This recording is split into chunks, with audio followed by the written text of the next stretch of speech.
ആ multiple personality disorder എന്ന് പറഞ്ഞാൽ മുമ്പ് അങ്ങനെയാണ് പറഞ്ഞ പോലെ തന്നെ പറഞ്ഞു. ഇപ്പം അതിനെ പറയുന്നത് DID എന്നത് ഡിസ്അസോസിയേറ്റ് ഐഡൻറ്റിറ്റി ഡിസോർഡർ.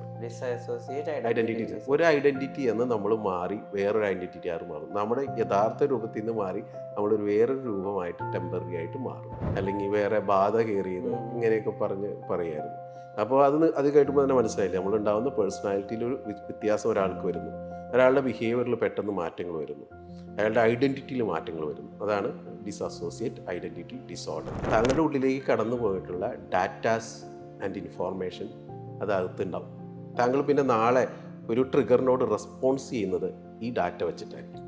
ഈ ഡാറ്റ താങ്കൾക്ക് എങ്ങനെ കിട്ടിയേ? May be from your parents, your culture, your society, books, religion, ഇതെല്ലാം കൂടി നിങ്ങളൊരു ക്യാരക്ടറാക്കി മാറ്റിയെടുക്കുകയാണ്. നമ്മൾ ചില സമയത്ത് ഒരു ട്രാൻസിലേക്ക് എത്തും.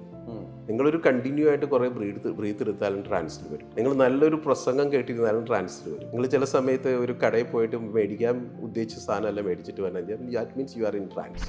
അവർക്ക് പക്ഷേ ഒരു മുസ്ലിം ലേഡി ആണെങ്കിൽ അവർ ബിഹേവ് ചെയ്യുന്ന ഒരു ഹിന്ദു ലേഡിയുടെ പോലെയാണ്.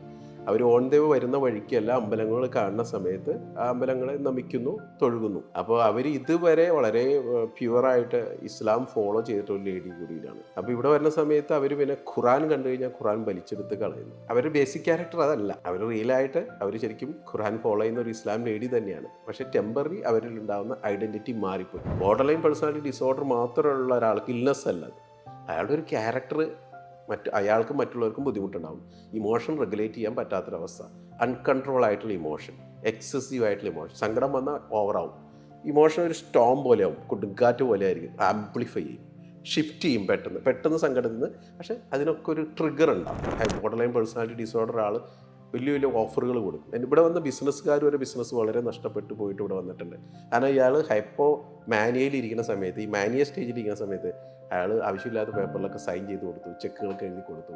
അയാൾക്ക് അറിയില്ല ഇത് ബൈപോളാർ ഡിസോർഡർ ആണ്. Consultant psychologist doctor Biju Varghese ആണ് ചേരുന്നത് മൂവി വേൾഡ് മീഡിയ ഓൺലൈനിൽ. നമസ്കാരം. നമസ്കാരം. പേഴ്സണാലിറ്റി ഡിസോർഡറിലാണ് സ്പെഷ്യലൈസ് ചെയ്തിട്ടുള്ള, കൂടെ സെക്സ് തെറാപ്പിസ്റ്റും ആണ് എന്നുള്ളതാണ് മനസ്സിലാക്കുന്നത്. അപ്പോൾ അത് ഞാൻ പേഴ്സണാലിറ്റി ഡിസോർഡറിലേക്ക് വരാം. ഓക്കെ. എങ്ങനെയാണ് ഒരാൾക്കൊരു പേഴ്സണാലിറ്റിയിൽ ഒരു ഡിസോർഡർ ഉണ്ട് എന്ന് മനസ്സിലാക്കുക? അപ്പോൾ ശരിക്കും എന്താണ് ഓർഡറിനെ നമ്മളിപ്പോൾ എങ്ങനെ ഡിഫൈൻ ചെയ്യും? നമുക്കൊരു ജനറലി നമ്മൾ നാട്ടിലൊക്കെ സൊസൈറ്റിയിൽ നമ്മളൊരു ഓർഡറിലായിട്ടൊരു ബിഹേവിയർ നോംസ് ഉണ്ട് നമുക്ക്. അതിൽ നിന്ന് ഒരാൾ ചേഞ്ച് ചെയ്തൊരു ബിഹേവിയർ കാണുമ്പോൾ നമുക്ക് തോന്നും ഇയാൾ നോർമലായിട്ടല്ലല്ലോ ബിഹേവ് ചെയ്യുന്നത്, അല്ലെങ്കിൽ ഇയാളുടെ ബിഹേവിയറിൽ എന്തോ അബ്നോർമാലിറ്റി ഫീൽ ചെയ്യുന്നുണ്ടല്ലോ എന്ന് തോന്നും. അപ്പോൾ നമ്മൾ പറയും ഒരു പേഴ്സണാലിറ്റി ട്രൈറ്റ് എന്ന് പറഞ്ഞ ഒരാളുടെ behaviour, feelings and thoughts that make you A unique character. അപ്പോൾ അതിൽ എന്ത് വ്യത്യാസങ്ങൾ വരുത്തുന്നോ അപ്പോൾ നമുക്കത് ഒരു പേഴ്സണാലിറ്റിയിൽ, ഒരു ക്യാരക്ടറിൽ വ്യത്യാസം ഉണ്ടെന്ന് പറയാൻ പറ്റും. സൈക്കോളജിയിൽ ഒരു 10 ടൈപ്പ് പേഴ്സണാലിറ്റി ഡിസോർഡർ ഉണ്ട്. നമ്മൾ അസസ്മെൻറ്റ് നടത്തും. 8 ടൈപ്പാണ്. ക്ലസ്റ്റർ 1, ക്ലസ്റ്റർ 2, ABC, ഇങ്ങനെ ഒരു കാറ്റഗറി ഉണ്ട്. അതിൽ തന്നെ കുറേ സബ് ടൈപ്പുകളൊക്കെ ഉണ്ട്. ജനറലായിട്ട് നമ്മുടെ നാട്ടിലൊക്കെ അധികം അറിയാവുന്നത് NPD ഒക്കെ കുറേ കേട്ടിട്ടുണ്ടാവും, നാർസിസ്റ്റ് പേഴ്സണാലിറ്റി, അല്ലെങ്കിൽ BPD ഒക്കെ കേട്ടിട്ടുണ്ടാവും. BPD എന്ന് പറഞ്ഞാൽ ബോർഡർ ലൈൻ പേഴ്സണാലിറ്റി. അതെ. പിന്നെ ആൻറ്റി സോഷ്യൽ പേഴ്സണാലിറ്റി, അത് അത്ര കേട്ടിട്ടുണ്ടാവില്ല, പക്ഷേ അങ്ങനെ ഒരു ബിഹേവിയർ ഉള്ളതായിട്ട് തോന്നിയിട്ടുണ്ടാവും. പക്ഷേ ഇതല്ലാത്ത കുറേ പേഴ്സണാലിറ്റി ഡിസോർഡർ ഉണ്ട് സൈക്കോസിസിൻ്റെ അണ്ടറിൽ വരുന്ന. നമ്മൾ കേട്ടിട്ടുണ്ടാകും സൈക്കോസിസ്, സ്കിസോഫീനിയ, സ്കിസോ ടൈപ്പിൽ അങ്ങനെയൊക്കെ പറയുന്ന കുറേ personality disorder. Multiple personality disorder എന്ന് പറഞ്ഞാൽ മുമ്പ് അങ്ങനെയാണ് പറഞ്ഞ പോലെ തന്നെ പറഞ്ഞു. ഇപ്പം അതിനെ പറയുന്നത് DID എന്നത് ഡിസ്അസോസിയേറ്റ് ഐഡൻറ്റിറ്റി ഡിസോർഡർ. ഒരു ഐഡൻറ്റിറ്റി എന്ന് നമ്മൾ മാറി വേറൊരു ഐഡൻറ്റിറ്റി ആയിട്ട് മാറും. നമ്മുടെ യഥാർത്ഥ രൂപത്തിൽ നിന്ന് മാറി നമ്മളൊരു വേറൊരു രൂപമായിട്ട് ടെമ്പററി ആയിട്ട് മാറും. അതാണ് ഡിസ്അസോസിയേറ്റഡ് ഐഡൻറ്റിറ്റി ഡിസോർഡർ. അതിനെ നമ്മൾ ആദ്യമൊക്കെ ഈ പറഞ്ഞ സ്പ്ലിറ്റ് പേഴ്സണാലിറ്റി, മൾട്ടിപ്പിൾ പേഴ്സണാലിറ്റി, അല്ലെങ്കിൽ വേറെ ബാധ കയറിയത്, ഇങ്ങനെയൊക്കെ പറയായിരുന്നു. അപ്പോൾ അത് കേട്ടുമ്പോൾ തന്നെ മനസ്സിലായില്ലേ, നമ്മളുണ്ടാകുന്ന പേഴ്സണാലിറ്റിയിൽ ഒരു വ്യത്യാസം ഒരാൾക്ക് വരുന്നു, ഒരാളുടെ ബിഹേവിയറിൽ പെട്ടെന്ന് മാറ്റങ്ങൾ വരുന്നു, അയാളുടെ ഐഡൻറ്റിറ്റിയിൽ മാറ്റങ്ങൾ വരുന്നു. അതാണ് ഡിസ്അസോസിയേറ്റ് ഐഡൻറ്റിറ്റി ഡിസോർഡർ, DID എന്ന് മനഃശാസ്ത്രത്തിൽ വിളിക്കുന്നത്. വളരെ ഡെലിക്കേറ്റഡ് ടോപ്പിക്കാണ്, എന്നാലും ഞാനത് ചോദിച്ചോട്ടെ. അതായത് ഇപ്പോൾ ഉദാഹരണത്തിന് ഈ വെളിച്ചപ്പാട് തുള്ളുന്നു, അല്ലെങ്കിൽ പെട്ടെന്ന് ഒരു ചെറിയ കുട്ടി 80 വയസ്സുകാരുടെ പോലെയൊക്കെ സംസാരിക്കുന്നു, അല്ലെങ്കിൽ ഒരു ഈ ശ്ലോകങ്ങളൊക്കെ ചൊല്ലി ദൈവത്തെ പോലെയൊക്കെ സംസാരിക്കുന്ന നമ്മളൊരുപാട് ദൃശ്യങ്ങളൊക്കെ കാണുന്നുണ്ട്. ഈ ഇടയ്ക്ക് ചില ഡിവൈനിറ്റി ഉള്ള സിനിമകളൊക്കെ കാണുമ്പോൾ ആളുകൾ തിയേറ്ററിനകത്ത് ഇരുന്നിട്ട് തന്നെ അങ്ങനെയൊക്കെ ബിഹേവ് ചെയ്യുന്നതൊക്കെ തമിഴ്നാട്ടിൽ നിന്നൊക്കെ നമ്മൾ അങ്ങനെ ദൃശ്യങ്ങൾ കാണുന്നുണ്ട്. ഇപ്പോൾ കാന്തര ഇറങ്ങിയപ്പോഴൊക്കെ ഇതിന്റെ പിന്നിലത്തെ ശാസ്ത്രം എന്തായിരിക്കും? ഇതിനെ നമുക്ക് ശാസ്ത്രം വെച്ചിട്ട് എക്സ്പ്ലെയിൻ ചെയ്യാൻ പറ്റുമോ? ആളുകളെ വേദനിപ്പിക്കരുത് കേട്ടോ. ഇതിൻ്റെ ശാസ്ത്രം എന്ന് പറഞ്ഞിട്ടുണ്ടെങ്കിൽ നമ്മുടെ ഉള്ളിലേക്ക് എന്ത് കണ്ടീഷൻ ചെയ്യപ്പെടുന്നോ അതാണ് ഞാൻ. താങ്കൾ ജനിക്കുന്ന കാലം മുതൽ താങ്കളുടെ ഓരോന്നും താങ്കളിൽ നിന്ന് കിട്ടുന്നത് ഇറ്റ്സ് എ ലേൺഡ് ബിഹേവിയർ ആണ്. ആ ലേൺഡ് ബിഹേവിയർ താങ്കൾക്ക് ഒരു കോർ ബിലീഫിന് ഉണ്ടാക്കിയെടുക്കും. ഓക്കെ. അപ്പോൾ താങ്കളുടെ ഉള്ളിലേക്ക് കടന്നു പോയിട്ടുള്ള ഡാറ്റാസ് ആൻഡ് ഇൻഫോർമേഷൻ അതകത്തുണ്ടാവും. താങ്കൾ പിന്നെ നാളെ ഒരു ട്രിഗറിനോട് റെസ്പോൺസ് ചെയ്യുന്നത് ഈ ഡാറ്റ വെച്ചിട്ടായിരിക്കും. ഈ ഡാറ്റ താങ്കൾക്ക് എങ്ങനെ കിട്ടിയേ? May be from your parents, your culture, your society, books, religion, ഇതെല്ലാം കൂടി നിങ്ങളൊരു ക്യാരക്ടറാക്കി മാറ്റിയെടുക്കുകയാണ്. അപ്പോൾ ഈ കോമരം തുള്ളുന്നതിന് വേണ്ടി ശാസ്ത്രമുണ്ട്. കോമരം ശാസ്ത്രം വെച്ച് എക്സ്പ്ലെയിൻ ചെയ്യാൻ പറ്റും. ഈ കോമരം തുള്ളുന്നു എന്ന് പറഞ്ഞിട്ടുണ്ടെങ്കിൽ 2 രീതിയിലാണ് കോമരം തുള്ളുന്നത്. ഒന്ന്, നിങ്ങൾക്ക് വേണ്ടി അദ്ദേഹം ഒരു കോമരമായിട്ട് സ്വയം മാറുന്നു. രണ്ടാമത്, നമ്മൾ ചില സമയത്ത് ഒരു ട്രാൻസിലേക്ക് എത്തുന്നു. നിങ്ങളൊരു കണ്ടിന്യൂ ആയിട്ട് കുറേ ബ്രീത്ത് എടുത്താലും ട്രാൻസിൽ വരും. നിങ്ങൾ നല്ലൊരു പ്രസംഗം കേട്ടിരുന്നാലും ട്രാൻസിൽ വരും. നിങ്ങൾ ചില സമയത്ത് ഒരു കടയിൽ പോയിട്ട് മേടിക്കാൻ ഉദ്ദേശിച്ച സാധനമല്ല മേടിച്ചിട്ട് വന്നാൽ that means you are in trance. അപ്പോൾ നിങ്ങൾ ചില സമയത്ത് ഡ്രൈവ് ചെയ്യുന്നു, പക്ഷേ നിങ്ങൾ ആ സ്ഥലങ്ങളൊന്നും ഓർമ്മയില്ലെങ്കിൽ കറക്റ്റായിട്ട് ഒരു സ്ഥലത്തേക്ക് എത്തുന്നു, trance. If you are listening a music that you are been trance. അപ്പോൾ നിങ്ങളുടെ മൈൻഡ് നിങ്ങളെ എതിർക്കാതെ, ചിന്തകളൊന്നും ഇല്ലാതെ ഒരേ പാറ്റേണിലേക്ക് നിങ്ങൾ എത്തുന്ന സമയത്ത് നിങ്ങളൊരു ആൽഫ ബ്രെയിനിലേക്ക് എത്തുന്നു. അത് കുറച്ചുകൂടി ഡീപ്പായി കഴിഞ്ഞാൽ തീറ്റ ബ്രെയിനിലേക്ക് എത്തുന്നു. അപ്പോൾ ആ സമയത്ത് നിങ്ങളുടെ ഉള്ളിലുള്ള സബ് കോൺഷ്യസ് മൈൻഡിൽ നിങ്ങൾ ക്രിയേറ്റ് ചെയ്തിട്ടൊരു ക്യാരക്ടർ ഉണ്ട്. നിങ്ങൾ കിട്ടിയിട്ടുള്ള ഇൻഫോർമേഷൻ്റെ അടിസ്ഥാനത്തിലുള്ള ഒരു ബിലീഫ് സിസ്റ്റം ഉണ്ട്. അതുപോലെ നിങ്ങളായി തീരുന്നു ടെമ്പററി. അപ്പോൾ എല്ലാവരും ആവില്ല. അപ്പോൾ ആ വ്യക്തിക്ക് അതിൽ എത്രമാത്രം അയാൾ വിശ്വസിച്ചിട്ടുണ്ടോ, എത്ര ഡീപ്പാണ് അയാളുടെ ഉള്ളിൽ, അയാൾ ട്രാൻസിലേക്ക് ആയി പോകുന്ന സമയത്ത് ടെമ്പററി അയാൾ ആ ട്രാൻസ് ബിഹേവിയർ ആയിട്ട് മാറും. ഈ ആബ്സെന്റ് മൈൻഡഡ് ആവുന്നതും ട്രാൻസ് അവസ്ഥയാവുന്നതും ഒന്ന് തന്നെയാണ്. അല്ല, ആബ്സെന്റ് മൈൻഡഡ് ആവുന്നത് ഡിസ്ട്രാക്ഷനാണ്. ഇത് നമ്മൾ അതിലേക്ക് ലയിച്ച് ചേരാണ്. ഉദാഹരണത്തിന് ഞാനിപ്പോ എന്റെ വീട്ടിൽ നിന്ന് ഓഫീസിലേക്ക് പോകുമ്പോൾ സ്ഥിരമായിട്ട് എടുക്കുന്ന ഒരു വളവ് എന്തോ ആലോചിച്ചപ്പോൾ ഞാൻ വിട്ടുപോയി. അതിന് നമുക്ക് ട്രാൻസ് അവസ്ഥ എന്ന് പറയാൻ പറ്റില്ല. ഇല്ല, അത് നിങ്ങൾ പല സമയത്ത് നിങ്ങളുടെ ശ്രദ്ധ മാറിപ്പോകുന്നതാണ്. പക്ഷേ ട്രാൻസിലാവുന്ന ചിലരും ഉണ്ട്. എങ്ങനെയാ എത്തുന്നുണ്ടെങ്കിൽ നിങ്ങൾ ഡ്രൈവ് ചെയ്യുന്ന സമയത്ത് നിങ്ങളുടെ സബ് കോൺഷ്യസ് മൈൻഡ് നിങ്ങൾ അവിടേക്ക് എത്തിക്കും. നിങ്ങൾ ആ ഒരു റിലാക്സ്ഡ് മൈൻഡിലാണെങ്കിൽ നിങ്ങളറിയാം, നിങ്ങൾക്കറിയാം. കാരണം നിങ്ങൾ ഇപ്പോൾ ഈ ഡ്രൈവ് ചെയ്യുന്നതന്നെ നിങ്ങൾ കോൺഷ്യസ്ലി അല്ല. നിങ്ങൾ കുറേ കഴിഞ്ഞ സമയത്ത് അതൊരു പ്രോഗ്രാംഡായി മാറി, നിങ്ങൾ അറിയാതെ നിങ്ങളുടെ കൈകൾ ചലിച്ചുകൊണ്ടിരിക്കും. അപ്പോൾ അത് കറക്റ്റായിട്ട് നിങ്ങളെ അവിടെ എത്തിക്കും. അതുകൊണ്ടാണ് ചിലർ പറയുന്നത്, ഞാൻ എത്ര കള്ള് കുടിച്ചാൽ പോലും കറക്റ്റായിട്ട് വീട്ടിൽ വന്ന് പാർക്ക് ചെയ്യും. വീട്ടിൽ വന്നതിന് ശേഷം എങ്ങനെ വന്നു എന്ന് എനിക്കറിയില്ല എന്ന് പറയുന്നത്. പക്ഷെ കള്ളു കുടിക്കുന്നത് ട്രാൻസിലല്ല കേട്ടോ. ട്രാൻസ് നമുക്ക് ഇൻഡ്യൂസ്ഡ് ആയിട്ട് ഉണ്ടാക്കാൻ പറ്റും. എങ്ങനെ? ദാറ്റ് ഈസ് ഡ്രഗ്സ് എന്ന് പറഞ്ഞ സാധനം അതാണ്. നിങ്ങൾക്ക് ഡ്രഗ്സ് തരുന്ന സമയത്ത് നിങ്ങൾക്ക് ഇൻഡ്യൂസ്ഡ് ട്രാൻസിലേക്ക് നിങ്ങൾ എത്തിപ്പെടും. അപ്പോൾ ആ സമയത്ത് അതുകൊണ്ടാണ് ഈ ഡ്രഗ്സിലുള്ള ട്രാൻസ്. അതേ സമയത്ത് നിങ്ങൾ ഇതേപോലെ ബിഹേവിയർ കാണിക്കും. നിങ്ങളുടെ ഉള്ളിലുള്ള ഒരു ബിലീഫ് സിസ്റ്റവും ആ ക്യാരക്ടറും അത് പുറത്തേക്ക് വരും. അതിന് സപ്പോർട്ടീവായ ക്യാരക്ടറായിട്ട് നിങ്ങൾ മാറും. നിങ്ങളുടെ ഇമാജിനേഷനും ഹാലൂസിനേഷനും ഒക്കെ സംഭവിക്കുന്നത് നിങ്ങളുടെ ഉള്ളിലുണ്ടായിട്ട് വേണം, എന്നാലാണ് അത് സംഭവിക്കുകയുള്ളൂ. ഈ പേരും വിവരങ്ങളൊന്നും വെളിപ്പെടുത്താതെ ഏറ്റവും അധികം കേട്ടിട്ട് ഉൾക്കൊള്ളാനാവാതെ പോയ, അല്ലെങ്കിൽ ത്രില്ലിലൊക്കെ എത്തിപ്പോയ അങ്ങനെ ഒരു പേഴ്സണാലിറ്റി ഡിസോർഡർ കേസ് പറയാൻ പറ്റുമോ? പേരും സ്ഥലം ആളെ ഒന്നും പറയണ്ട, പക്ഷെ അങ്ങനത്തെ ഒരു കേസ് ഒന്ന് റെഫർ ചെയ്ത് പറയാൻ പറ്റും. ഇപ്പോൾ അയാൾക്കൊരു പേഴ്സണാലിറ്റി ഡിസോർഡർ ഉണ്ടായിരുന്നു, അത് ആർക്കും മനസ്സിലായില്ല, സാർ അത് ഡയഗ്നോസ് ചെയ്ത് കണ്ടുപിടിക്കുകയാണ് ചെയ്തത്, അങ്ങനത്തെ ഒരു കേസ് പറയാൻ പറ്റുമോ? ഒത്തിരി ഉണ്ട്. അത് ഏത് എന്താ പറയുക, ആളുകൾക്ക് കേട്ടാൽ വിശ്വസിക്കാൻ പറ്റാത്ത രീതിയിലുള്ളത്. വേറെ വിശ്വസിക്കാൻ പറ്റാത്ത രീതിയിലാണെന്ന് എൻ്റെ അടുത്തൊരു മുസ്ലിം ലേഡി വരുന്നു. ഇവിടുന്ന് കൊണ്ടുവരികയാണ് അവർക്ക്. പക്ഷെ അവർ മുസ്ലിം ലേഡി ആണെങ്കിൽ അവർ ബിഹേവ് ചെയ്യുന്ന ഒരു ഹിന്ദു ലേഡിയുടെ പോലെയാണ്. അവർ ഓൺ ദ വേ വരുന്ന വഴിക്കല്ല, അമ്പലങ്ങൾ കാണുന്ന സമയത്ത് ആ അമ്പലങ്ങളെ നമിക്കുന്നു, തൊഴുകുന്നു. അപ്പോൾ അവർ ഇതുവരെ വളരെ പ്യുവറായിട്ട് ഇസ്ലാം ഫോളോ ചെയ്തിട്ടൊരു ലേഡി കൂടിയിട്ടാണ്. അപ്പോൾ ഇവിടെ വരുന്ന സമയത്ത് അവർ പിന്നെ ഖുറാൻ കണ്ടു കഴിഞ്ഞാൽ ഖുറാൻ വലിച്ചെടുത്ത് കളയുന്നു.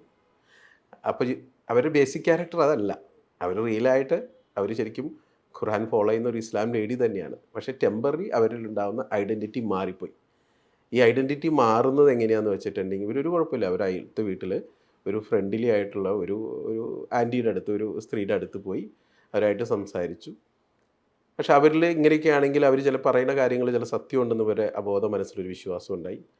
അവർ എന്തോ പക്ഷെ അവർ പറയുന്നതിന് അവർ തർക്കിച്ചു, ഇത് അങ്ങനെ ആവാൻ സാധ്യതയില്ല. മുസ്ലിം ലേഡി. അതെ. പക്ഷെ അവർ പറഞ്ഞു, നീ ഇത് അനുഭവിക്കും, നിന്നെ ഞാൻ തെളിയിച്ചു തരാമെന്ന് പറഞ്ഞു, ഒറ്റ ഇത് പറഞ്ഞു. പക്ഷെ എന്തോ ഇവരിലൊരു കഴിവുണ്ടെന്ന് ഈ സ്ത്രീക്ക് ഉള്ളിലൊരു പേടി തോന്നി. അതെന്നെ ബാധിക്കുമെന്ന് പിന്നീട് രാത്രി മുഴുവൻ ചിന്തയിലേക്ക് പോയി. ഇവർ ആ ഐഡൻറ്റിറ്റിയിലേക്ക് മാറി. നീ അമ്മേനെയാണ് ദ്രോഹിച്ചത്, നിന്നെ അമ്മ പാഠം പഠിപ്പിക്കുമെന്നേ പറഞ്ഞുള്ളൂ. പിന്നീട് ഇവർ അമ്മയായിട്ട് മാറാണ്, ദേവിയായിട്ട് മാറുന്നു. അപ്പോൾ ആ ദേവിയായിട്ട് മാറുമ്പോൾ എൻ്റെ സബ് കോൺഷ്യസിൽ ആ ഫുൾ ദേവിയുടെ ക്യാരക്ടറായിട്ട് മാറാണ്. അത് ഞാൻ കോൺഷ്യസ്ലി അല്ല. എന്തൊക്കെയാണ് എൻ്റെ ഉള്ളിൽ ഫീഡ് ചെയ്തത് ഞങ്ങൾക്ക് എല്ലാം ഞാൻ കോൺഷ്യസ്ലി അല്ല ഫീഡ് ചെയ്യുന്നത്. എൻ്റെ സമൂഹത്തിൽ നിന്നും സൊസൈറ്റിയിൽ നിന്നും കയറിയിട്ടുള്ള ഇതെല്ലാം എൻ്റെ ഉള്ളിലേക്ക് കിടക്കുന്നു. അപ്പോൾ അതായിട്ട് ഞാൻ മാറുന്നു. അങ്ങനെ ഐഡൻറ്റിറ്റി എൻ്റെ ചേഞ്ച് ആവാണ്. ഞാൻ പിന്നെ ബിഹേവ് ചെയ്യുന്നതെല്ലാം പുതിയ ഐഡൻറ്റിറ്റിയുടെ രൂപത്തിലാണ്. അപ്പോൾ ഈ ഐഡൻറ്റിറ്റി നമ്മൾ കറക്റ്റ് ചെയ്യണമെന്നുണ്ടെങ്കിൽ അതേ സബ് കോൺഷ്യസിൽ തന്നെ കറക്റ്റ് ചെയ്യണം. കാരണം ഇവർ വിശ്വസിച്ചത് സബ് കോൺഷ്യസിലാണ്. കോൺഷ്യസ് മൈൻഡോട് പറഞ്ഞാൽ മനസ്സിലാവില്ല. അതായത് മുസ്ലിം സ്ത്രീയായി ജനിച്ച് ജീവിച്ച ഒരു ലേഡി പെട്ടെന്നൊരു ദിവസം ഒരു ഹിന്ദു ദേവിയായി സ്വയമായിട്ട് മാറുന്നു. അവർ കോൺഷ്യസ്ലി അല്ല അത് ചെയ്യുന്നത്.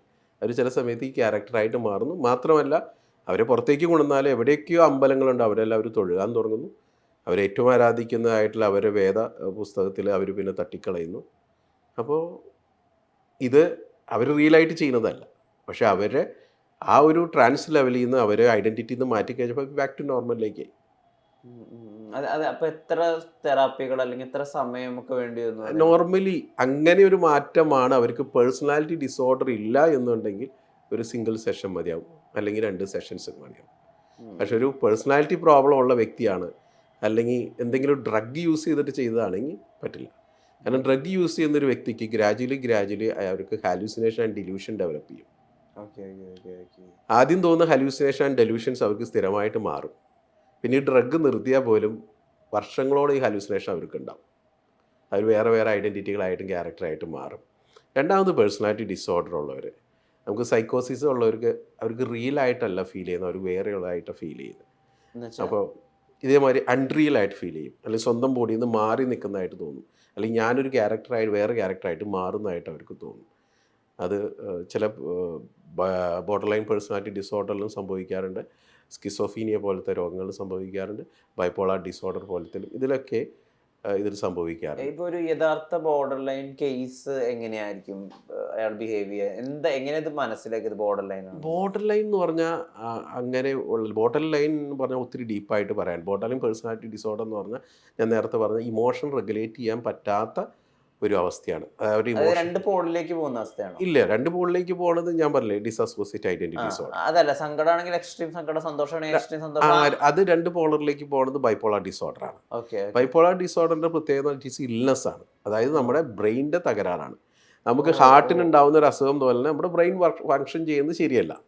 ബൈപ്പോളാർ ഡിസോർഡറും ബോർഡർ ലൈൻ വ്യത്യാസമുണ്ട്. രണ്ടാണ്. ബോർഡർ ലൈൻ പേഴ്സണാലിറ്റി എന്ന് പറഞ്ഞാൽ അവർക്ക് ഇൽനെസ് ഒന്നുമില്ല. പക്ഷേ ബോർഡർ ലൈൻ പേഴ്സണാലിറ്റി ഉള്ള ചിലരിൽ ചിലപ്പോൾ OCD കാണും, ആങ്സൈറ്റി കാണും, ഡിപ്രഷൻ കാണും. വിത്ത് ബൈപ്പോളാർ ഡിസോർഡർ ഉള്ളവരുണ്ട്. ചിലർക്ക് ബോർഡർ ലൈൻ പേഴ്സണാലിറ്റി വിത്ത് സൈക്കോസിസ് ഉള്ളവരുണ്ട്, കുറച്ച് പേർക്ക്. പക്ഷേ ബോർഡർ ലൈൻ പേഴ്സണാലിറ്റി ഡിസോർഡർ മാത്രമുള്ള ഒരാൾക്ക് ഇൽനെസ് അല്ല അത്. അയാളുടെ ഒരു ക്യാരക്ടർ അയാൾക്കും മറ്റുള്ളവർക്കും ബുദ്ധിമുട്ടുണ്ടാകും. ഇമോഷൻ റെഗുലേറ്റ് ചെയ്യാൻ പറ്റാത്തൊരവസ്ഥ, അൺകൺട്രോൾ ആയിട്ടുള്ള ഇമോഷൻ, എക്സസീവ് ആയിട്ടുള്ള ഇമോഷൻ. സങ്കടം വന്നാൽ ഓവറാവും. ഇമോഷൻ ഒരു സ്റ്റോം പോലെയാവും, കൊടുങ്കാറ്റ് പോലെ ആയിരിക്കും, ആംപ്ലിഫൈ ചെയ്യും, ഷിഫ്റ്റ് ചെയ്യും പെട്ടെന്ന് സങ്കടത്തിൽ നിന്ന്. പക്ഷെ അതിനൊക്കെ ഒരു ട്രിഗർ ഉണ്ടാവും, കാരണമുണ്ട്. അങ്ങനെ എന്തെങ്കിലും ഒരു സംഭവം പറയാൻ പറ്റുമോ? അങ്ങനെ കാരണം ഇപ്പോൾ ഒരു എക്സാമ്പിൾ, മെയിൻ റിലേഷൻഷിപ്പിലാണ് സംഭവിക്കുന്നത്. പ്രണയത്തിൽ താങ്കൾക്കൊരു ഗേൾ ഫ്രണ്ട് ഉണ്ടെന്ന് വെച്ചോ. ഈ ഗേൾ ഫ്രണ്ട് BPD ഉള്ള ഗേൾ ഫ്രണ്ട് ആണെങ്കിൽ താങ്കൾക്ക് മെസ്സേജ് വിട്ട് കഴിഞ്ഞാൽ ഇമ്മീഡിയറ്റ് താങ്കൾ റിപ്ലൈ വിട്ടില്ലെങ്കിൽ അവർ പെട്ടെന്ന് അവരുടെ ഇമോഷൻ അങ്ങ് മാറും. അവർ കണ്ടിന്യൂ ആയിട്ട് നിങ്ങൾക്ക് മെസ്സേജ് വിട്ടുകൊണ്ടിരിക്കും, നിങ്ങൾ കോൾ ചെയ്തുകൊണ്ടിരിക്കും. അതിനുശേഷം പിന്നെ വരുന്ന അവരുടെ കൺട്രോളിലല്ല കുറച്ച് സമയത്തേക്ക് അവരുടെ ബിഹേവിയർ. അല്ലെങ്കിൽ നിങ്ങളൊന്ന് സൈലൻ്റ് ആയിക്കുന്നോ, നിങ്ങൾ അവരെ അവോയ്ഡ് ചെയ്യുന്നോ, നിങ്ങളെന്തെങ്കിലും ബൗണ്ടറി ക്രിയേറ്റ് ചെയ്തോ, അല്ലെങ്കിൽ നിങ്ങളൊന്ന് അവരൊന്ന് ക്രിട്ടിസൈസ് ചെയ്യാൻ നോക്കിയോ, അവർ പെട്ടെന്ന് വയലൻ്റ് ആവും. വയലൻ്റ് ഒന്ന് അഗ്രസീവ് മോഡിലേക്ക് പോകും. ചിലപ്പോൾ extreme sadness, extreme anger mode, അല്ലെങ്കിൽ അഗ്രസീവ് മോഡിലേക്ക് പോകും. അങ്ങനെയുള്ള റിയൽ ലൈഫ് കാമുകിമാരെ കാണേണ്ടി വന്നിട്ടുണ്ടോ? ഒത്തിരി. ഞാൻ ഇവിടെ ഒരു വിധം BPD ക്ലിനിക്കാണ് ഏറ്റവും കൂടുതൽ. അത് ഏത് ഏരിയയിലും, ഇപ്പോൾ ഡോക്ടേഴ്സാണോ ഹൈ ഓഫീഷ്യൽസിനോ ഇങ്ങനെയൊന്നും വ്യത്യാസമില്ല. ഏതൊരാൾക്കും ബോർഡർ ലൈൻ പേഴ്സണാലിറ്റി ഡിസോർഡർ വരാം. അങ്ങനെ ഒരു ഇതില്ല. പക്ഷെ ബൈപ്പോളാറിൽ സംഭവിക്കുന്നത് എന്താണ്, ബൈപ്പോളാറിൽ അവരുടെ കൺട്രോളിലല്ല, അതിനൊരു ട്രിഗർ വേണമെന്നില്ല. കാരണം അത് നമ്മുടെ ബ്രെയിൻ ഡിസോർഡർ ആയതുകൊണ്ട് നമ്മുടെ കെമിക്കൽ റിയാക്ഷനാണ് നടക്കുന്നത്. എൻ്റെ ഡോപ്പാമിൻ എന്ന് പറഞ്ഞാൽ സെറട്ടോണിൻ എന്ന് പറഞ്ഞാൽ ഈ രണ്ട് ന്യൂറോ കെമിക്കലുകൾ ബാലൻസ് ആവാത്ത അവസ്ഥ. ഒരെണ്ണം ചില സമയത്ത് എക്സസ് ആയിട്ട് കൂടുന്നു. അപ്പോഴാണെങ്കിൽ മാനിയ സ്റ്റേജിലേക്ക് വരുന്നത്, ഭയങ്കര ഹൈപ്പറായിട്ടുള്ള സന്തോഷം, ഞാൻ ഓവർ ടോക്കറ്റീവ് ആവുന്നു, എനിക്ക് പെട്ടെന്ന് ഭയങ്കര കഴിവുകളും ശക്തിയൊക്കെ കിട്ടിയ പോലെ തോന്നുന്നു, ഹൈപ്പർ എനർജി ആവുന്നു, എനിക്ക് ഇരിക്കാൻ പറ്റില്ല, നിൽക്കാൻ പറ്റില്ല, ഞാൻ ഓടിക്കൊണ്ടും ചലിച്ചുകൊണ്ടിരിക്കും, വളരെ ടോക്കറ്റീവായിട്ടിരിക്കും. എന്നാൽ ഞാൻ ഉറങ്ങിയില്ലെങ്കിൽ എനിക്ക് യാതൊരു ക്ഷീണമില്ല, വലിയ വലിയ കാര്യങ്ങളൊക്കെ ചെയ്യാൻ പോകുന്നു. ബോർഡർ ലൈൻ പേഴ്സണാലിറ്റി ഡിസോർഡർ ആൾ വലിയ വലിയ ഓഫറുകൾ കൊടുക്കും. ഇവിടെ വന്ന ബിസിനസ്സുകാർ വരെ ബിസിനസ് വളരെ നഷ്ടപ്പെട്ടു പോയിട്ട് ഇവിടെ വന്നിട്ടുണ്ട്. കാരണം ഇയാൾ ഹൈപ്പോ മാനിയയിൽ ഇരിക്കുന്ന സമയത്ത്, ഈ മാനിയ സ്റ്റേജിൽ ഇരിക്കുന്ന സമയത്ത് അയാൾ ആവശ്യമില്ലാത്ത പേപ്പറിലൊക്കെ സൈൻ ചെയ്ത് കൊടുത്തു, ചെക്കുകളൊക്കെ എഴുതി കൊടുത്തു. അയാൾക്ക് അറിയില്ല ഇത് ബൈപ്പോളാർ ഡിസോർഡർ ആണെന്ന്. അതേപോലെ തന്നെ അത് കുറച്ച് നാളത്തേക്ക് ഇങ്ങ് തുടരും. അത് ചിലപ്പോൾ വീക്സ് ടു മന്ത്സ് വരെ നിൽക്കും. അതിനുശേഷം കുറച്ച് ആളെയും ഒരു ഡിപ്രഷൻ സ്റ്റേജിലേക്ക് പോകും. അതും കുറേ നാളിങ്ങനെ നിൽക്കും. ഇത് പ്യുവർലി നമുക്ക് മെഡിക്കേഷനാണ് ഇതിൻ്റെ ഏറ്റവും വലിയ സോഴ്സ്, ഒരു മോഡ് ഓഫ് ട്രീറ്റ്മെൻറ്റ്. കാരണം അവരെ ഈ ബയോളജിക്കൽ ഇത് കറക്റ്റ് ചെയ്യണം. പക്ഷേ ബോർഡർ ലൈൻ പേഴ്സണാലിറ്റിയിൽ മെഡിക്കേഷൻ വലിയ റോളില്ല, സൈക്കോ തെറാപ്പിക്കാണ് റോളുള്ളത്. നമ്മൾ സാധാരണ അതിൽ ഉപയോഗിക്കുന്നത് ഏറ്റവും കൂടുതൽ എന്നറിയപ്പെടുന്നത് ഡയലക്റ്റിക്കൽ ബിഹേവിയർ തെറാപ്പി, DBT എന്നറിയപ്പെടുന്ന ആ ഒരു തെറാപ്പി ടെക്നിക്കാണ് ഏറ്റവും കൂടുതൽ യൂസ് ചെയ്യുന്നത്. അത് കൂടാതെ തന്നെ സൊമാറ്റിക് തെറാപ്പി, പിന്നെ ഇതിൻ്റെ ഒപ്പം തന്നെ സ്കീമ തെറാപ്പികൾ, inner child healing, trauma focus therapy. കാരണം ഇവർക്കെല്ലാം മിക്കവർക്കും ഒരു ഹിസ്റ്ററി ഉണ്ടാകും. Childhood abuse, sexual, physical, emotional abuse, അല്ലെങ്കിൽ വാലിഡേറ്റ് ചെയ്യപ്പെടാത്തൊരു കുട്ടിക്കാലം, ഒറ്റയായപ്പെട്ടൊരു കുട്ടിക്കാലം, ഇഗ്നോർ റിജക്റ്റ് ചെയ്യപ്പെട്ടൊരു കുട്ടിക്കാലം, ഇങ്ങനെ മെനി റീസൺസ് ഉണ്ട്. ഇത് ഇവരുടെ പ്രശ്നം കൊണ്ടല്ല സംഭവിക്കുന്നത്. ആ കുട്ടി ഇപ്പോഴും ഉള്ളിലിരിക്കുകയാണ്, ആ മോഡ് ഇടയ്ക്കിടയ്ക്ക് പുറത്തേക്ക് വരുന്നു. ആ കുട്ടി ഇപ്പോഴും കരുതുന്നത് ഞാൻ സേഫ് അല്ല എന്നാണ്. അബാൻഡൻ ഫിയർ വരുന്നു, അല്ലെങ്കിൽ ഫീൽ ചെയ്യുന്നു. അപ്പോൾ അബാൻഡൻ വരുമ്പോൾ എന്നെ ഇട്ടിട്ട് പോകുന്നുള്ളൊരു പേടി ഭയങ്കരമായിട്ട് വരുന്നു. അപ്പോൾ അത് സർവൈവ് ചെയ്യാനുള്ള റെസ്പോൺസാണ് അവരിൽ കിട്ടുന്നത്. പക്ഷേ ഈ ബോർഡർ ലൈൻ പേഴ്സണാലിറ്റി ഡിസോർഡറിൻ്റെ ഇതെന്ന് വെച്ചിട്ടുണ്ടെങ്കിൽ അതൊരു ഫ്യൂ അവേഴ്സ് തുടങ്ങി ഡേ വരെ നീണ്ടു നിൽക്കുള്ളൂ. അവർ ബാക്ക് ടു നോർമൽ വരും, സോറി പറയും, എക്സസീവ് സോറി, എന്നോട് ക്ഷമിക്കും, ഞാൻ ഇങ്ങനെയൊക്കെ ബിഹേവ് ചെയ്തു, കുറ്റബോധം ഉണ്ടാവും, അവർ സോറി പറയും. പക്ഷേ ബൈപ്പോളാറിൽ അതില്ല. അത് ചിലപ്പോൾ വീക്സ് ടു മന്ത്സ് വരെ ലാസ്റ്റ് ചെയ്യും. അതിന് കുറ്റബോധമില്ല, കാരണം അവരുടെ ഉള്ളിൽ നടക്കുന്ന ഒരു ട്രിഗർ വേണ്ട, എപ്പോൾ വേണമെങ്കിൽ സംഭവിക്കാം. അതൊരു ഇൽനെസ്സാണ്. ഇത് രണ്ടും അപ്പോൾ രണ്ടും ക്യൂറബിൾ ആണോ? രണ്ടും ക്യൂറബിൾ ആണെന്ന് വെച്ചാൽ ക്യൂറബിൾ ആണ് വിത്ത് കണ്ടീഷൻ. ബൈപ്പോളാർ ഡിസോർഡർ എന്ന് വെച്ചിട്ടുണ്ടെങ്കിൽ നമ്മൾ ലോങ് ടൈം മെഡിക്കേഷൻ ആവശ്യമായിട്ട് വരും, ചിലർക്ക് ലൈഫ് ലോങ് മെഡിക്കേഷൻ ആവശ്യമായിട്ട് വരും. അതിൻ്റെ first source of treatment medication തന്നെയാണ്. ഡിപ്പെൻസ്, മരുന്നുകൾ കഴിക്കണം. മരുന്ന് ഇല്ലാത്തൊരു പരിപാടി ബൈപ്പോളാറിൽ നിയന്ത്രിക്കാൻ പാടില്ല. കാരണം അവർക്ക് ലിത്തിയം പോലെ മൂഡ് സ്റ്റെബിലൈസർ മെഡിക്കേഷൻ കൊടുക്കേണ്ടി വരും. അതിൻ്റെ ഒപ്പം തന്നെ അവർക്ക് ഉണ്ടാവുന്ന കണ്ടീഷൻ അനുസരിച്ച് മെഡിസിൻസ്, ആൻറ്റി കൺവേഴ്സീവ്, അങ്ങനെ ആൻറ്റി സൈക്കോട്ടിക്, ഇങ്ങനെ മെഡിസിൻസ് ഒക്കെ ആഡ് ചെയ്യേണ്ടി വരും. പക്ഷേ ബോർഡർ ലൈൻ പേഴ്സണാലിറ്റിയിൽ എല്ലാ കേസുകൾക്കും മെഡിക്കേഷൻ ആവശ്യമില്ല. എക്സെപ്റ്റ് അവർ ചില സമയത്ത് എക്സസീവ് ആങ്സൈറ്റിയിലേക്ക് പോകുന്നുണ്ട്, ചിലർ വളരെ ഡിപ്രഷനിലേക്ക് പോകുന്നുണ്ട്. ആ കണ്ടീഷനെ ട്രീറ്റ് ചെയ്യാൻ മാത്രമാണ് മെഡിക്കേഷൻ ആവശ്യമുള്ളൂ. ചിലർ OCD വരുന്നുണ്ടെങ്കിൽ അപ്പോൾ തീർച്ചയായിട്ടും അതിന് ഇത് വരുന്നുണ്ട്. ചിലർക്ക് രണ്ടും കൂടി വരും, ചിലപ്പോൾ BPD വിത്ത് ADHD വരും. അങ്ങനെയാണെങ്കിൽ ആ കണ്ടീഷനെ മാനേജ് ചെയ്യാൻ മാത്രമേ ഉള്ളൂ. അല്ലാണ്ട് border line personality BPD itself നമുക്ക് മെഡിക്കേഷൻ്റെ ആവശ്യമില്ല. പക്ഷേ സൈക്കോ തെറാപ്പി വേണം. പിന്നെ എത്ര ആൾ നീണ്ടു നിൽക്കുന്നുള്ളൂ. ഇതൊരു ഞാൻ പറഞ്ഞു, ഇതൊരു ക്യാരക്ടറാണ്, ഒരു പേഴ്സണാലിറ്റിയാണ്. പേഴ്സണാലിറ്റി എന്ന് പറഞ്ഞെങ്കിൽ ലൈഫ് ലോങ് ഉണ്ടാകുന്ന ഒരു പേഴ്സണാലിറ്റിയാണ്. അപ്പോൾ ആ പേഴ്സണാലിറ്റി എന്താണ് നമ്മളിവിടെ ചെയ്യുന്നതെന്ന് വെച്ചിട്ടുണ്ടെങ്കിൽ എങ്ങനെ റെസ്പോണ്ട് ചെയ്യാന്നുള്ളതാണ് നമ്മൾ പഠിപ്പിക്കുന്നത്. ഹെൽത്തി വേയിൽ റെസ്പോണ്ട് ചെയ്ത് അങ്ങനെ എന്ത് പറ്റും, ഇവരുടെ ഇമോഷണൽ റെഗുലേഷൻ എങ്ങനെയാണ്, റെഗുലേറ്റ് ചെയ്യുന്നത് എങ്ങനെയാണ്, ഡിസ്റ്റൻസിന് എങ്ങനെ ടോളറൻസ് ചെയ്യണം, ഇൻ്റർപേഴ്സണൽ റിലേഷൻഷിപ്പ് എങ്ങനെ മെയിൻറ്റെയിൻ ചെയ്യണം, ഇതിലേക്ക് നമുക്ക് ബാക്ക് ടു നോർമലിലേക്ക് കൊണ്ടെത്തിക്കുക എന്നാണ് നമ്മുടെ തെറാപ്പിയിൽ നമ്മുടെ ലക്ഷ്യം. റെഗുലറായിട്ട് തെറാപ്പി ആവശ്യമായിട്ട് വരും, കാരണം ഇടയ്ക്ക് സപ്പോർട്ടും റിലാപ്സും ഒക്കെ സംഭവിക്കും. അപ്പോൾ എല്ലാം ഓക്കെ ആക്കിയാൽ ചിലപ്പോൾ ഇവർ തെറാപ്പി നിർത്തും, എന്താണോ ചെയ്യേണ്ടിയിരിക്കുന്ന ഹോംവർക്ക് പാറ്റേണുകൾ നിർത്തും. അപ്പോൾ അങ്ങനെയാകുമ്പോൾ ഇടയ്ക്കിടയ്ക്ക് ഇവർക്ക് സപ്പോർട്ട് ആവശ്യമായിട്ട് വരും.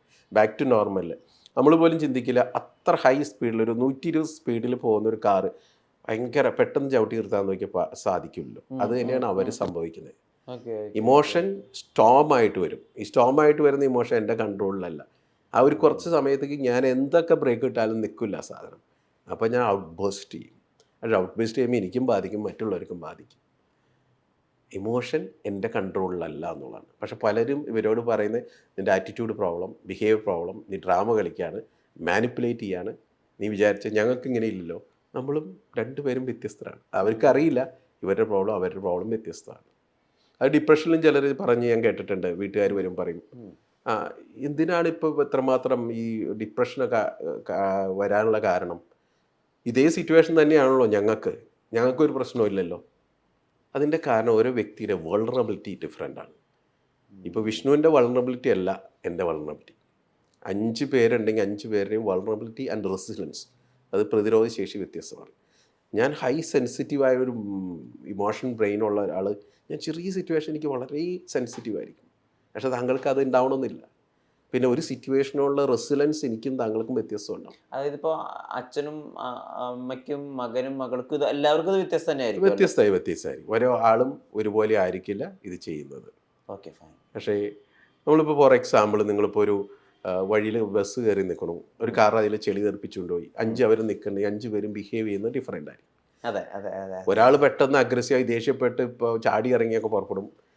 ചിലപ്പോൾ ഒരു വേറൊരാളാണെങ്കിൽ ചിലപ്പോൾ ഈ ചെളിയിലെന്ന് ഉറച്ചിട്ട് അയാൾക്ക് ഭയങ്കര വിഷമം വരും. അങ്ങനെ ഓരോരുത്തരും ഓരോ രീതിയിൽ 5 പേരും ഒരുപോലെയല്ല ബിഹേവ് ചെയ്യുന്നത്. സിറ്റുവേഷൻ സെയിം ആണ്, പക്ഷേ എൻ്റെ ബിഹേവിയർ വ്യത്യാസമാണ്. അപ്പോൾ ഒരു സിറ്റുവേഷൻ അല്ല പ്രശ്നം, ആ സിറ്റുവേഷനുള്ള എൻ്റെ ആറ്റിറ്റ്യൂഡാണ്. അവിടെയാണ് നമ്മൾ ഹെൽപ്പ് ചെയ്യുന്നത്. അപ്പോൾ ആ സിറ്റുവേഷൻ അവർ അവെയർ ആവണം, ഹെൽത്തി റെസ്പോൺസിലേക്ക് പോകണം. അവിടെയാണ് ബോർഡർ ലൈൻ പേഴ്സണാലിറ്റിയിൽ സൈക്കോ തെറാപ്പി ഹെൽപ്പ് ചെയ്യുന്നത്. ഒപ്പം തന്നെ അതിൻ്റെ റൂട്ട് കോസുകളുണ്ടാവും. റൂട്ട് കോസ് എന്ന് പറഞ്ഞാൽ വാലിഡേറ്റ് ചെയ്യാത്ത കുട്ടിക്കാലം. അപ്പോൾ അവരെ ഇന്നർ ചൈൽഡ് ഉണ്ട്, ലിറ്റിൽ വെർഷൻ അവരകത്തുണ്ട്. ആ വെർഷനെ ഹാപ്പിയായി സപ്പോർട്ട് ചെയ്ത് കൊണ്ടുവന്നാലാണ് അവിടെ കറക്റ്റ് ആവുള്ളൂ. അല്ലെങ്കിൽ ട്രോമ ഉണ്ടാവും എപ്പോഴെങ്കിലും നമുക്ക് അനുഭവിച്ചിട്ടുള്ളത്, സെക്ഷൽ അബ്യൂസ്, അല്ലെങ്കിൽ നമ്മളെന്തെങ്കിലും ഇമോഷണൽ ഫിസിക്കൽ ട്രോമയിലേക്ക് പോയിട്ട് ആ ട്രോമ ഫ്ലാഷ് ബാക്കുകൾ ഇങ്ങനെ വന്നുകൊണ്ടിരിക്കുകയാണ്. അപ്പോൾ ഇപ്പോൾ കാണുന്നൊരു സിറ്റുവേഷൻ അവരുടെ മൈൻഡ് പെട്ടെന്ന് ബാക്കിലേക്കാണ് കൊണ്ടുവന്ന ആ ഒരു ഇൻസിഡൻറ്റിലേക്ക്. അപ്പോൾ അവർ ഓട്ടോമാറ്റിക്കായിട്ട് അങ്ങനെ ബിഹേവ് ചെയ്യും. അല്ലെങ്കിൽ എൻ്റെ ഓവർ ക്രിട്ടിക്കലായ പാരൻറ്റ്, പനീഷ് ചെയ്യുന്നൊരു പാരൻസ്, അപ്പോൾ ഇവരുടെ ബിഹേവിയർ ആ പാരൻസ് പനീഷ് ചെയ്ത് അതേ സാധനം ഇവരുടെ ഉള്ളിൽ കിടപ്പുണ്ട് കുട്ടിയായിട്ടുള്ളപ്പോൾ. ഇതേ ബിഹേവിയർ അവർ പുറത്തെടുക്കും. കോപ്പി ചെയ്യപ്പെട്ട ബിഹേവിയറാണ്. കാരണം അവർ സ്റ്റിൽ കുട്ടിയാണെന്നാണ് അവരുടെ വിചാരം. അന്ന് അവർ സേഫ് അല്ലായിരിക്കും. അപ്പോൾ ആ സേഫ് അല്ലാത്ത അവർ അന്ന് റിയാക്ട് ചെയ്യേണ്ടത് ആവശ്യമായിരുന്നതാണ്. അല്ലെങ്കിൽ സേഫിന് വേണ്ടിയിട്ട് അവർ ഹൈഡ് ചെയ്തിട്ടുണ്ടാവും, സൈലൻ്റ് ആയിട്ടുണ്ടാവും. പക്ഷേ ഇപ്പോഴും അവരുടെ വിചാരം ഞാൻ ഇങ്ങനെ തന്നെയാണെന്നാണ്. പക്ഷെ അവർ മാറി എന്നുള്ളത് അഡൽട്ട് വെർഷന് മനസ്സിലാവുന്നില്ല എന്നുള്ളതാണ്. ഇപ്പോൾ ഒരാളുടെ ചെറുപ്പകാലത്ത് അയാൾ സന്തോഷമായിട്ടിരിക്കുക, അല്ലെങ്കിൽ അയാൾക്ക് നല്ല ഓർമ്മകൾ ഉണ്ടാവുക, അത് ഏറ്റവും ഇമ്പോർട്ടൻ്റ് ആണല്ലോ ഒരു മനുഷ്യൻ. നമ്മുടെ കുട്ടിക്കാലം വളരെ ഇമ്പോർട്ടൻ്റ്. നമ്മൾ കുട്ടിക്കാലമാണ് നമ്മൾ പേഴ്സണാലിറ്റി ഡെവലപ്പ് ചെയ്യുന്നതിന് ഏറ്റവും ഇമ്പോർട്ടൻ്റ് ആയിട്ടുള്ളത്. അത് നിങ്ങളുടെ അമ്മയുടെ ഉദരത്തിലിരിക്കുന്ന നിമിഷം മുതൽ അത് ഇമ്പോർട്ടൻ്റ് ആണ്. അമ്മയുടെ ഉദരത്തിലിരിക്കുന്ന സമയത്ത് അമ്മയുടെ വിചാരങ്ങൾ വരെ നിങ്ങളെ ബാധിക്കും. അമ്മ ഹാപ്പി ആയിട്ടിരുന്ന ആ കുട്ടിക്കും അതേ ടെൻഡൻസി ഉണ്ടാവാൻ സാധ്യതയുണ്ട്. അമ്മ ആ സമയം ഒത്തിരി സ്ട്രെസ്ഫുൾ ആണെങ്കിൽ ആ കുട്ടിയെ ബാധിക്കാൻ സാധിക്കുന്നുണ്ട്. ഞാൻ ചില സമയത്ത് എൻ്റെ അടുത്ത് വന്നിട്ടുള്ള ഇൻസിഡൻ്റാണ്. ഒരു കുട്ടി ഒരു കാരണമില്ലാതെ ഒരു പെൺകുട്ടി സ്വന്തം അമ്മയെ വെറുക്കുകയാണ്. അപ്പോൾ അമ്മ ചോദിക്കുകയാണ്, ഞാനൊന്നും ചെയ്തിട്ടില്ല, ഞാൻ അത്ര ബെസ്റ്റായിട്ടാണ് വളർത്തിയത്, എന്തുകൊണ്ടാണ് ഇവളെന്നെ വെറുക്കാൻ കാരണം എന്ന് എനിക്കറിയില്ല. അപ്പോൾ പിന്നീടാണ് നമ്മൾ തെറാപ്പിയിൽ പറയുന്നത്, ഈ സ്ത്രീ ഗർഭിണിയായിരിക്കുന്ന സമയത്ത് അവർ പ്രതീക്ഷിച്ചുള്ള ഒരു പ്രഗ്നൻസി ആയിരുന്നില്ല. അപ്പോൾ എനിക്ക് ഈ കുട്ടിയെ വേണ്ടാന്ന് അവർ അന്ന് ആഗ്രഹിച്ചു. കാരണം ഞാനിപ്പോൾ പ്രഗ്നൻ്റായി, ഇത് വേണ്ടായിരുന്നു, ഈ കുട്ടി ഇല്ലാതിരുന്നെങ്കിൽ അത്ര നന്നായിരുന്നു. പക്ഷെ ആ തോട്ട് ഫോം വരെ കമ്മ്യൂണിക്കേറ്റ് ചെയ്യപ്പെട്ടിട്ടുണ്ട് കുട്ടിയോട്. കുട്ടി കോൺഷ്യസിലല്ല അത് പെട്ടിട്ടുള്ളത്. അപ്പോൾ അതുപോലെ ഇമ്പോർട്ടൻ്റ്. പിന്നെ കുട്ടിക്കാലത്ത് എസ്പെഷ്യലി വളരുന്ന ഒരു ചൈൽഡ്ഹുഡിൽ തുടങ്ങി നമ്മൾ ഓരോ വളർച്ചയിലും നമ്മുടെ behaviour pattern social learning theory അനുസരിച്ച് നമ്മൾ ബിഹേവിയറും ലേൺ ചെയ്ത് വരുന്നുണ്ട്. അത് നമ്മളൊരു ക്യാരക്ടറാക്കി വരുന്നുണ്ട്. പക്ഷെ ഇതൊരു ഗുണമുള്ളതെന്ന് പറഞ്ഞാൽ നമ്മൾ ന്യൂറോ പ്ലാസ്റ്റിസിറ്റി എന്ന് കേട്ടിട്ടുണ്ടാവും. നമുക്ക് എങ്ങനെ വേണമെങ്കിലും ബ്രെയിനെ മോഡ്യൂൾ ചെയ്യാം, മാറ്റാം, തിരിക്കാം, ഇതൊക്കെ ചെയ്യാം. ഏത് പ്രായത്തിൽ ലേണിംഗ് ചെയ്തൊക്കെ അൺലേൺ ചെയ്തെടുക്കാം, പുതിയത് ലേൺ ചെയ്യാം. പ്രായപരിധി ഇല്ല. ഏത് പ്രായം അല്ലെങ്കിൽ ഒരു വലിയ ഏജ് ആയി കഴിഞ്ഞാൽ your brain will be very rigid. കാരണം എന്റെ പ്രായത്തിലൊക്കെ എനിക്ക് എന്റെ എല്ലാ തോട്ട് പ്രോസസ്സും എന്റെ ഐഡിയാസ് ഒക്കെ മാറ്റിയെടുക്കാം. നിങ്ങൾ സറണ്ടർ ചെയ്യണമെന്ന് മാത്രമേ ഉള്ളൂ. നമ്മുടെ ബിലീഫ് സിസ്റ്റം എങ്ങനെ ഫോം ചെയ്യുന്നത്, കോർ ബിലീഫ്സ് ഉണ്ട്. ഞാൻ നേരത്തെ പറഞ്ഞില്ലേ, കുട്ടിക്കാലം മുതൽ കേട്ടതും കണ്ടതും വീട്ടുകാരിൽ നിന്നും സൊസൈറ്റിയിൽ നിന്നും പഠിച്ചതും കയറിയിട്ടുള്ളത് അങ്ങനെ ഒരു ബിലീഫ് സിസ്റ്റത്തിലേക്ക് വരും. അതിനുശേഷം ഇൻ്റർമീഡിയറ്റ് ബിലീഫ്, അതായത് ഇതിൻ്റെ അടിസ്ഥാനത്തിൽ നിങ്ങൾ ഡൂസും ഡോൺസും നിങ്ങൾ തന്നെ തയ്യാറാക്കി വെച്ചിട്ടുണ്ടാവും. ഇന്ന വ്യക്തി ഇങ്ങനെ പെരുമാറിക്കൊള്ളണം, ഇന്ന ആൾ ഇങ്ങനെ പെരുമാറരുത്, അത് നിങ്ങളുടെ റൂൾസാണ്. എങ്ങനെ അത് കിട്ടിയെന്ന് ചോദിച്ചിട്ടുണ്ടെങ്കിൽ അത് നിങ്ങൾ കുട്ടിക്കാലം മുതൽ നിങ്ങളുടെ ഉള്ളിൽ കയറി വന്നിട്ടുള്ളതാണ്. നമ്മൾ റിലീജിയൻ ഐഡിയാസൊക്കെ ഫോം ചെയ്യുന്നത് അങ്ങനെ തന്നെയാണ്. നമ്മൾ ജനിക്കുന്ന കാലത്ത് വീട്ടിൽ നമ്മൾ വളർന്നത് എങ്ങനെയാണ്, നമ്മുടെ ആരാണോ നമ്മുടെ പാരൻസ് അവരെന്ത് റിലീജിയൻ ഫോളോ ചെയ്യുന്നു നമ്മളത് ഫോളോ ചെയ്തുകൊണ്ടിരിക്കുകയാണ്. അത് ഫോളോ ചെയ്യുമ്പോൾ നമുക്ക് അതാണ് ശരിയെന്ന് നമ്മൾ വിശ്വസിച്ച് വരികയാണ്. അപ്പോൾ എന്നെ സംബന്ധിച്ച് ഇതാണെന്ന് കറക്റ്റ് എന്ന് നമ്മൾ വിശ്വസിച്ച് പോരും. കാരണം ഞാൻ അങ്ങനെയാണ്, എനിക്ക് ആ സമയത്ത് ലോജിക് മൈൻഡ് ഇല്ലാത്ത പ്രായത്തിൽ നമ്മളിലേക്ക് സജസ്റ്റ് ചെയ്ത് ഇത് ശരിയെന്ന് പഠിപ്പിച്ച് കഴിഞ്ഞപ്പോൾ ആ കുട്ടി അങ്ങനെ തന്നെ വിശ്വസിച്ച് അതിലേക്ക് ഫോളോ ചെയ്ത് വരുന്നു. അപ്പോൾ അതുപോലെ പാരൻസ് ചെയ്യുന്ന ഒരു ആങ്സൈറ്റി ഉള്ള ഒരു പാരൻ്റ് ആണെങ്കിൽ ആങ്സൈറ്റി ഉള്ള പാരൻ്റ് കോപ്പി ചെയ്യുന്ന കാര്യങ്ങൾ കുട്ടി പഠിച്ചിട്ട് വലുതാകുമ്പോൾ ആങ്സൈറ്റി ആവാൻ സാധ്യത കൂടുതലുണ്ട്. പക്ഷേ ചിലരിപ്പോൾ വളർന്ന് വലുതായി കഴിഞ്ഞ സമയത്ത് അവർ റിലീജിയസ് ചിന്തകൾ മാറുന്നുണ്ട്, ചിലർ എഗനിസ്റ്റായിട്ട് മാറുന്നുണ്ട്. അപ്പോൾ അവർ അൺലൈൻ ചെയ്ത് വരുന്നുണ്ട്. അതായത് അവരപ്പോൾ ഓപ്പണായിട്ട് വിത്തൗട്ട് മുൻവിധികളില്ലാതെ ഓപ്പണായി കഴിയുമ്പോൾ അവർക്ക് എന്താണ് വിശ്വാസം എന്ന് പറഞ്ഞാൽ അവർക്ക് തിരഞ്ഞെടുക്കാനുള്ള ഒരു പ്രായത്തിലേക്ക് അവിടെ എത്തുമ്പോൾ ചിലപ്പോൾ അവർ മാറുന്നുണ്ട്. അതുകൊണ്ടാണ് നമുക്ക് പുതിയതായിട്ട് ലേൺ ചെയ്യാം, ചേഞ്ച് ചെയ്യാം, ഇതൊക്കെ പറ്റും.